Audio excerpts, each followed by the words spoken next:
Have you ever said, I just have high standards? You don't tolerate inconsistency anymore. You don't chase people anymore.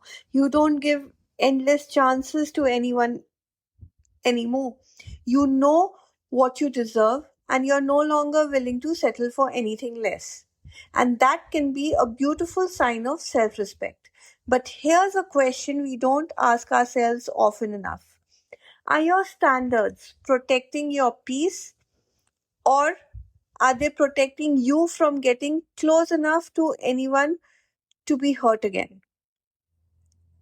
Because sometimes what looks like a strong standard from outside is actually fear with very good looking boundaries. So today we are talking about the difference between high standards and emotional walls, and how to know when self protection has quietly started blocking connection for you. Hi, and welcome back to another episode of the Flight to Fulfillment podcast. I'm your host, Ratika Seth, your life enhancement coach and the founder of the Freedom Divas Hub. And today we are talking about high standards. Now, I think high standards are important, correct? Knowing what you will and won't accept can save you from years of unhealthy relationships, resentment, and self abandonment. But there's a subtle difference between saying, I know what I deserve, and I will never put myself in a position where another person has the power to disappoint me. One comes from self respect, the other may come from self protection. And from the outside, both look remarkably similar. Maybe you've become very quick to walk away. One mistake and you're done. One disagreement and you've decided you're incompatible. Someone gets emotionally close and suddenly you start noticing everything that's wrong with the person. And you tell yourself that you're just being selective. Perhaps you are being selective to a certain extent, but sometimes extreme selectiveness can also protect us from vulnerability. Because if nobody ever meets our standard, nobody ever gets close enough to us. So today we are exploring 5 signs your high standards may have quietly become emotional walls for you, and how to protect your self-respect without closing yourself off from genuine connections coming your way. Firstly, nobody ever seems good enough. So to you meet somebody kind, you meet somebody who's very pleasant, but they are not ambitious enough. Now you meet somebody ambitious, but they are not emotionally expressive enough. Now you now find somebody emotionally expressive also. And then you say, but something doesn't feel perfect. Something is wrong over here. There is nothing wrong with compatibility standards, but notice that, are you looking for genuine incompatibility? Are you really looking for something wrong? Are you subconsciously, unconsciously searching for reasons to leave? Because perfection is an incredibly effective emotional wall. If someone has to be flawless before you feel safe opening your heart, you will really never have to risk intimacy. That person does not exist. A flawless person, even you are not flawless, so is the other person. Nobody is flawless. So if you're looking at a perfect person, you also know you will never find one. Number two, you treat every mistake as a red flag. Now, there are genuine red flags, and of course, they should not be ignored. Dishonesty, manipulation, disrespect, controlling behavior, physical abuse, repeated boundary violations, they are huge red flags. But not every human imperfection is a red flag. Somebody forgetting something once, that too, is not disrespect. A disagreement does not mean that you're incompatible. An awkward conversation does not automatically mean that someone is emotionally unavailable for you. Healthy standards help you identify patterns. Yes, emotional walls, on the other hand, can make you react to isolated imperfections as though they are proof of future pain. Number three, your standards became stricter whenever somebody got close to you. So, this one is very interesting. Okay, from a distance, you like the person. But once emotional intimacy begins developing, your mind starts finding problems. You become more and more critical, more doubtful, you become more alert. Suddenly, things that never bothered you feel really big and enormous.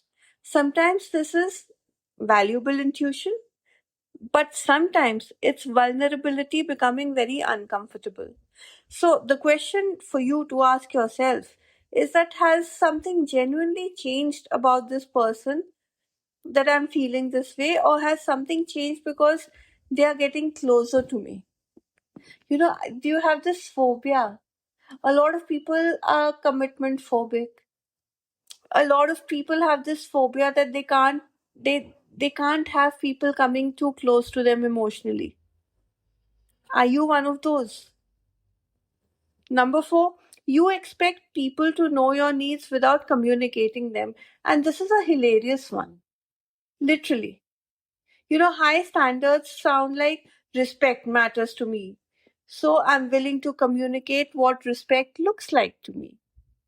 That is fine because you have to tell the other person. Emotional walls, on the other hand, sound like if I have to tell them what is the use, they should already know themselves. How will they know themselves?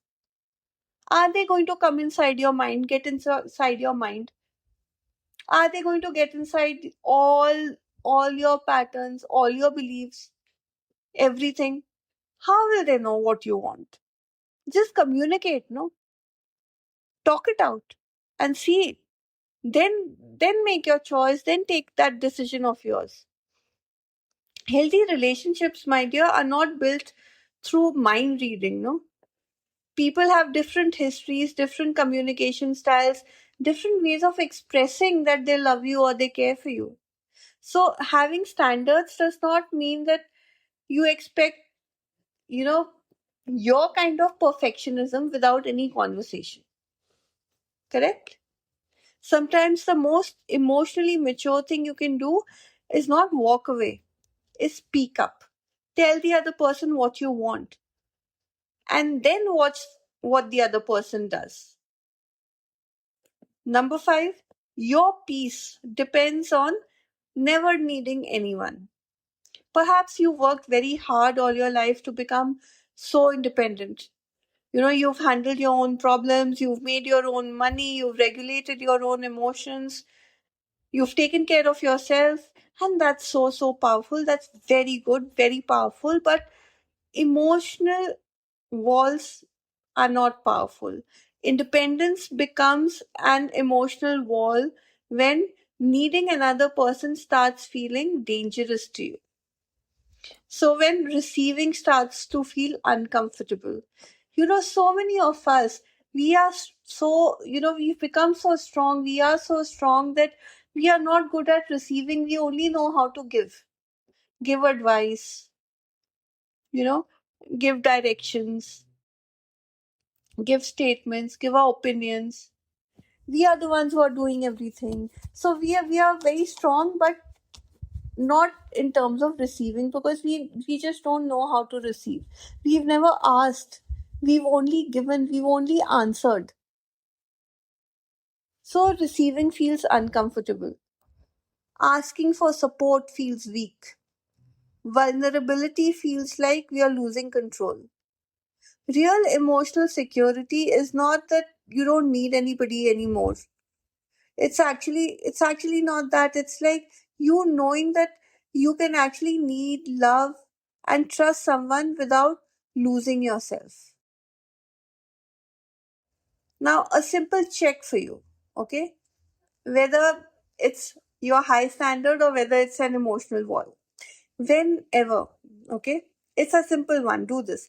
When you're about to shut someone out, ask yourself these three questions. First, is this behavior genuinely violating me or any of my values? Number two, have I clearly communicated what was acceptable or not acceptable to me, what I need? Number three, am I protecting my self respect or am I protecting myself from becoming vulnerable? You may still decide to walk away. That's okay. Okay, and sometimes walking away is the healthiest choice you make for yourself. But ask yourself these three questions so that you choose from a point of clarity and not fear. So, if today's episode resonated with you, I want to leave you with this thought that the goal is never to lower your standards. Please always have high standards. Okay? The goal is to make sure that your standards have a door. At least allow people to enter your life, not just walls. Don't have walls, have doors. A door that allows respectful, emotionally healthy people in your life while keeping the harmful ones out.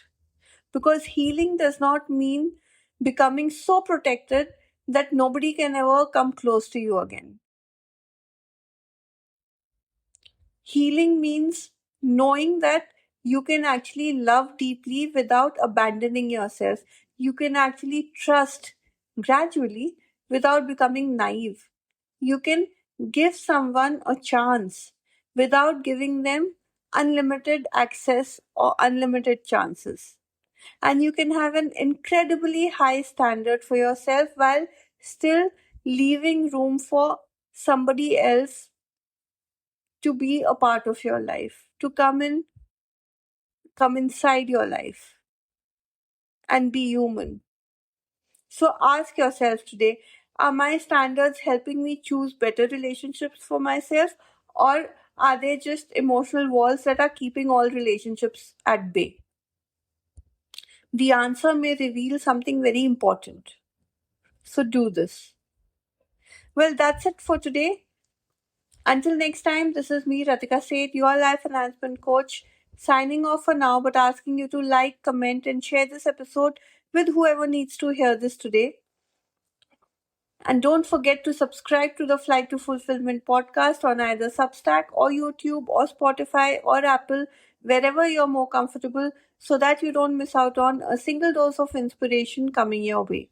And if conversations like these speak to your heart, I also invite you to come and join our community, the Freedom Divas Hub, where women don't lose themselves.